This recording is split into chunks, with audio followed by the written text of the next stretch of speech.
अस्सलाम वालेकुम फ्रेंड, कैसे हैं आप सब। उम्मीद है कि आप सब ठीक होंगे। तो आज मैं आप लोग के लिए लाई हूँ ब्लीच क्रीम और ये मैं आप लोग को करके दिखाऊंगी। इसके लिए सबसे पहले हमें चाहिए ब्लीच क्रीम और विटामिन वाइटनिंग कैप्सूल है।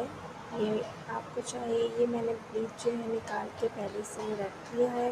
सिर्फ इसमें ब्लीच पाउडर जो है ये हम इसमें ऐड कर देंगे। ठीक है, इसमें हमें विटामिन ई का कैप्सूल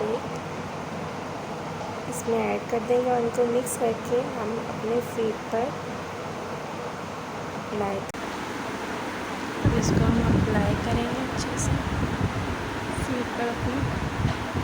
ये फ्रेंड्स, तो अब इसको हम रिमूव करेंगे।